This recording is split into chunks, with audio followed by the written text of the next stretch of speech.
the number one skill or set of skills you need to master to make your jiu-jitsu life better, easier, faster is, ladies and gentlemen, welcome to another Bulletproof for BJJ podcast.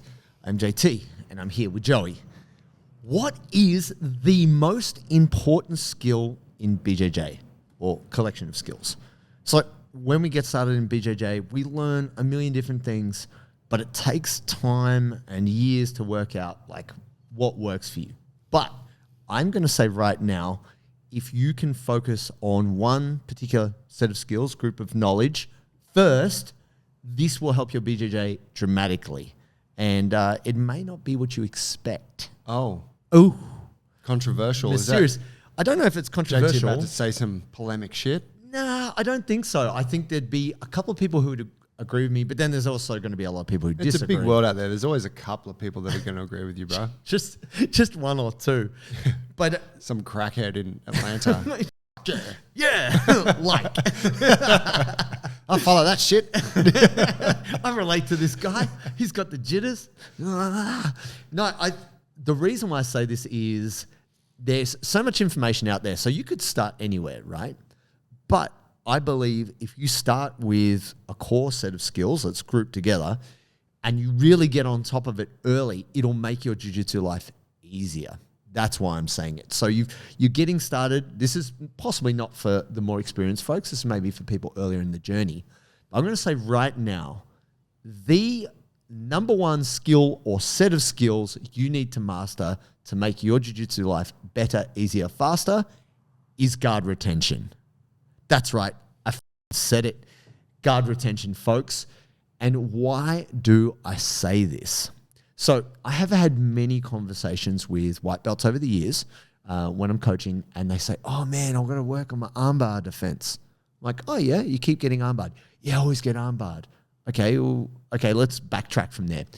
No, I want to learn armbar defense. All right, wait, let's come back. So when do you get armbarred? Oh, I get armbarred from side control. All right, cool. So what's happening there? How do they get side control? Oh, they pass my guard. Or maybe we could work on your guard a little bit. Maybe we could work on the guard retention, and then you don't have this armbar problem. Now, don't get me wrong. You do need to learn how to defend an armbar. No question. But if your guard retention was better, you wouldn't be in that situation. That's right. In the same way, people are like, oh, I've got to escape mount. Well, if they didn't pass your guard, you're not ending up in mount. Don't get mounted, bro. Yes, that don't be there. No. So it's one of these things that it's difficult because guard retention is a bunch of skills. It's like 15 different skills lumped together in something you have to put together. And it is very variable depending on your person, depending on how they pass and everything else they do. Now, I look across and I see Joe's eyes glazing over and he's like, I'm never working on guard retention. I'm just smashing your guard, bro. That's all I do. I actually taught a guard retention class on Monday night. Yes, he's on board. Yeah. So talk to me about guard retention, Joe. Or would you say something different? No, I would agree with that. I would agree. I mean, I think I've got another idea as well. Sure. That I'll bring after. But yeah, I think, I mean, if we look too at the, like jiu-jitsu in its purest form, the guard is jiu-jitsu, right? Fighting off your back. Yeah, and it's primarily a defensive thing, right? Yes and no, but please continue. Well, so I remember a martial arts coach I had when I was a kid, a guy named Ray Floro. Oh yeah, you know, very famous. Yeah, Ray Filipino, Floro. like Australian Kali and Legend. a screamer guy, knife fighting, and yeah. So he worked at Martial Arts World where I used to go and hang out. And yes, I did a few sessions with him, and I remember him saying, funny back then, he's like, you know what's a really effective like self-defense strategy? And I'm like, no, what? And he said, when you jump on your back, if someone's trying, you jump on your back and you just kick them. Yeah. And he's like, have you ever seen a mother try and pick up a screaming toddler that's on their back kicking? And I was like, yeah, I have seen that. He's like, pretty hard to pick them up. Now, of course, he wasn't actually condoning that as like a tactic to use, but he's just making the point that it's pretty hard when these legs are flying at you to get in on this thing. Yeah. So I think, yeah, like for jiu-jitsu, right, where it was really founded on the weaker person being able to defend themselves and then ideally go on to control and then overcome a stronger opponent. So I'm like, yeah, I think the guard is essential. And if we look at, like, I'm thinking about, like, for beginners, if you can at least give them that allows them, that gives them their best chance of defending themselves. Yeah, definitely. Which slows down everything else happening to them. Yeah. It gives them time, so they're not just fighting constant submission attacks. Yeah. And so much of white belt is survival. Do you find you get thirsty at training? I do. I do all the time. I'm a sweaty human and I need to hydrate. Now, the biggest problem is by the time you're thirsty, it's a little bit late. You need to hydrate. And that's why we got Sodi. Sodi is sponsoring the show. We've got all the colors of the rainbow. Great flavors here. We've got salty citrus, salty pineapple, salty berry, and my favorite, salty grapefruit. And they will be releasing 2 new mystery flavors soon. So why do we need this? It's going to prevent our muscle cramps. It's going to help our energy delivery. And it's also going to mean you're less tired, which is an advantage when you're training. If you want to maximize your jiu-jitsu and feel good when you're rolling, you need to get Sodi. And when you purchase, enter the code Bulletproof20 at checkout for 20% off. Oh yeah.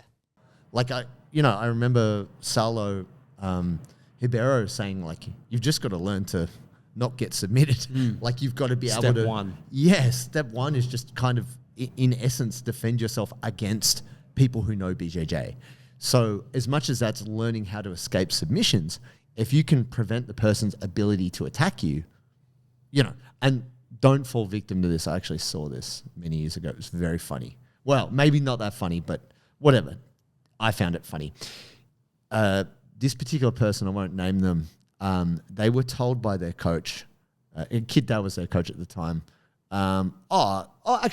So Kit was helping coach them, but actually their coach was Peter the Bean, but it doesn't matter. Anyway, I was told you can't get choked out inside your own close guard. Tough lesson to learn when you're at a competition and you get cross-choked when you had close guard. Yeah.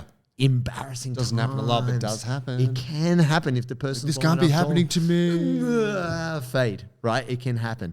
And so, not saying close guard is the way or not the way. It's more that if I think about the way it was explained to me was if someone can't pass your guard, that will give you opportunities to then sweep and attack. But if you don't have a method of keeping them under control, then you are exposed to being attacked. Yeah. And that was as simple as it was broken down for me as a white belt. And also I had no stand-up game. So I was like just really counting on that furious kind of flailing guard defense.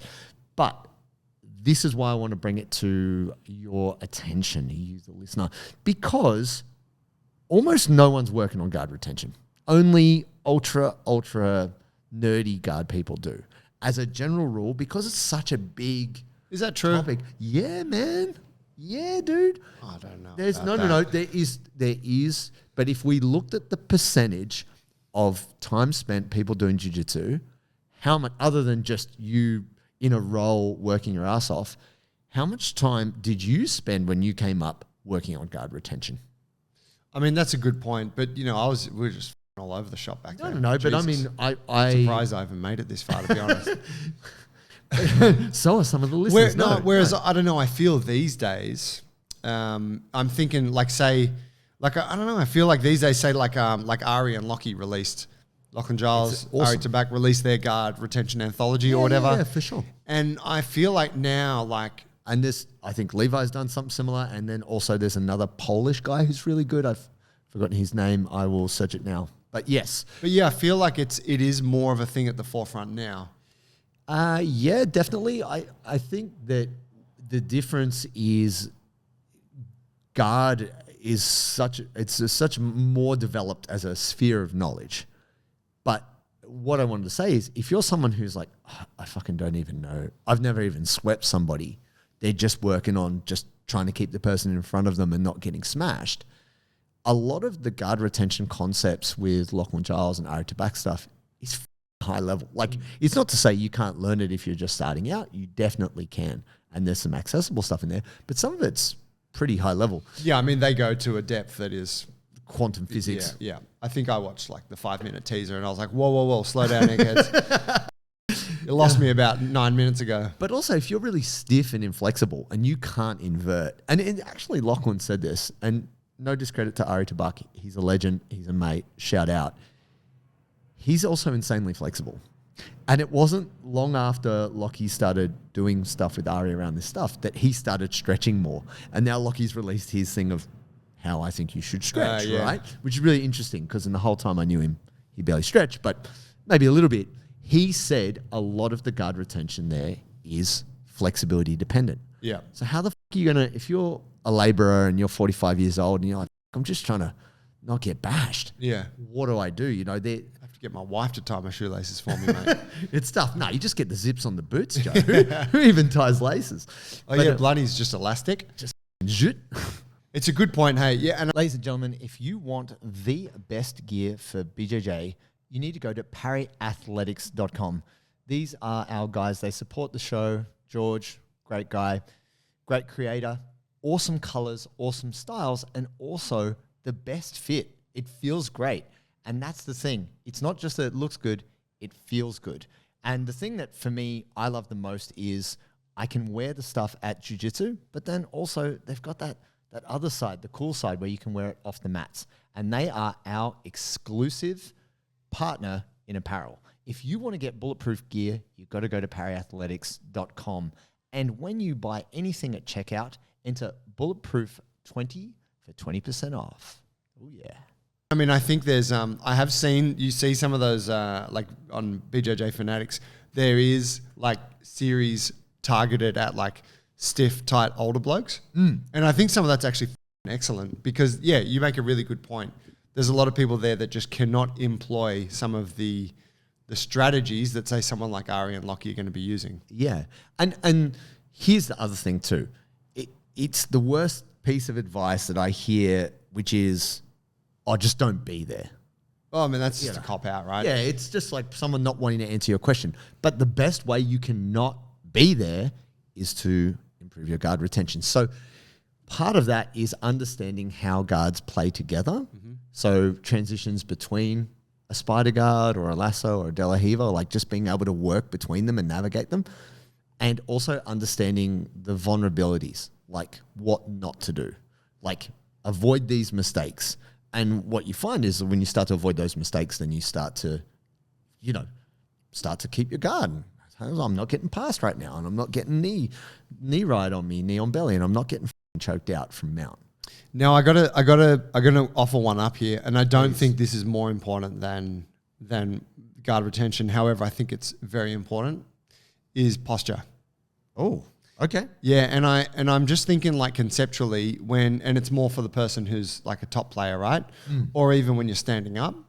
Okay. But it's having posture, like having head and chest up, having head on top of hips, more or less, not being with your weight forward. Because you remember like when you've got someone that's new and like you bring them into your guard and you're like, bro, stop letting me triangle. Stop. I'm a platter. Yeah. Stop it. Whereas when you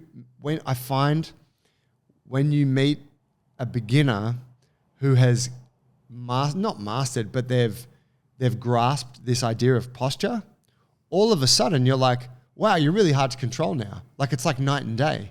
What was once something that I could manipulate quite easily is now you're in a very strong defensive posture. Yeah. And so if you're talking about posture, is that, so you just say that in any situation, standing up or passing or like as a... Yeah, well, I guess it's a concept, but I'm thinking like more specifically, it's like being upright in your torso. Right. When you're in someone's guard, when you're passing, when you're standing up, don't be with your head in front of your hips. Yeah. Yeah, and definitely I have been, as someone who has been guillotined far too many times, I am definitely guilty of committing this mistake. But I mean, we all get caught with it, right? But I think that there is a certain point where posture's just not like everyone's just doing it well. Like you get to a certain level in your jiu-jitsu, you're like, okay, I got the posture thing down. The gentleman I was trying to mention before, I apologize, is Mateusz Szczecinski. Right on. Polish guy, Nogi. He just beat Levi at Polaris. Oh, wow. He's got ridiculous guard, ridiculous guy. Beat Levi. Yeah. It was close. It was decision. It was very close. But here's the next thing I want to offer up, just as a cheeky aside, because people are like, yo, you're a guy, you're into God. Meh. no, guys, I'm trying to make your life easier. Please do not throw the slurs. Just like, I'm still cool, guys. Bear with me. I'm not cool. Watch till the end. I'm not cool. Have never professed to be cool. If anything, no chill, not cool, get f***ed. Here's what I'd like to share with you. If there could be a second skill you could work on, which can change your whole game, second set of skills, I feel like, I'll do a bit of guard retention, but what's something else I can work on? Takedowns. Polar opposite. Bipolar opposite. Imagine we go from guard retention to takedowns. Why the fuck do I say that? I have seen someone who's an elite level judoka absolutely embarrass jiu-jitsu guys who don't have stand-up by putting them in bad positions where they didn't even get a chance to play guard. Because they got taken down a certain way, foot swept or whatever, there was no chance to establish a guard. Just because they were able to very deftly put the person down with very minimal effort, the person didn't even get a chance to do their jiu-jitsu. It was just like, Sianagi, boom, armbar. Because of the disorientation from the takedown. And that's the thing. And I'm not saying that wrestling is better, judo is better. It's none of that. It's just if you can principally start to understand how to fight from the feet, engage from the feet, you are at an obscene advantage early on. And we've talked about wrestlers nonstop, but it is one of those things that you can see somebody who has the superior stand-up just getting the better of someone who maybe has more technical jiu-jitsu as a hack. Yeah.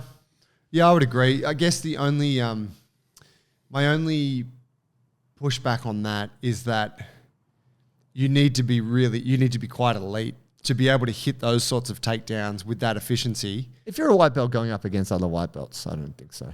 Well, like a foot sweep is very technical. Yeah, but I'm just thinking like for guard retention, it's like we can focus on that in your first couple of months and you can really grasp this. But for you to become efficient enough at takedowns that you can like hit that on someone, even a counterpart of just someone who's athletic, I think there's a much longer period of learning. You just need two, my friends. You just need 2 takedowns. That is all. Yeah, but you need a fuckload of time practicing them. Yeah, same thing with guard retention. I would say takedowns are simpler. This is why I say it. Like this is my take on it. Are you starting to say now that takedowns are the number one skill? No. I'm saying you have 2 options. Your first option, which I believe you should focus on first, is guard retention. It is harder, bigger, tougher, I believe. Takedowns in and of themselves, it's not that takedown, like stand-up grappling isn't hard or not technical. It is. But at a beginner level, and that's where we're kind of, positioning the conversation, is you only really need 2 takedowns. When you're, like even at championship level judo, the top guys only usually have 1 or 2 throws.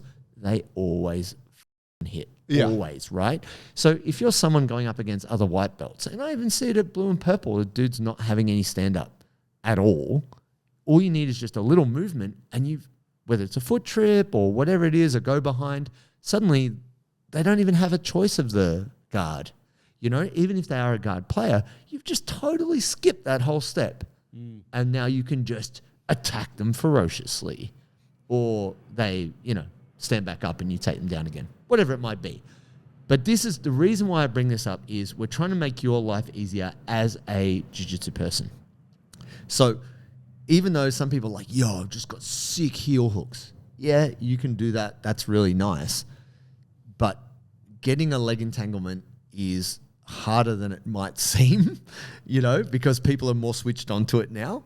And if people just sprawl on you and squash you and sprawl on you and take you down, and it can get really kind of shitful. Like it can be a bad day, you know what I mean? Yeah, absolutely. And so we want to make your life easier. I'm going to say work that guard retention. And then if you were to focus on a slightly different skill, master 1 or 2 takedowns and just make sure you know them inside out, whether it's a snap down or a throw by or a single or whatever it is, because you just focusing on being able to take someone down. And if, let's say, woe betide, you end up on your back, they're not going to pass your guard. And then you just go up to the feet and take them down. So that's how I see it interacting. That's how I can see it helping you, my friends. Now, if you like this podcast, we would appreciate it if you would like, subscribe, and give us a 5-star rating. A lot of you have. We really appreciate it. You are legends. We give you the secret handshake of honor, and because it is helping. So thank you.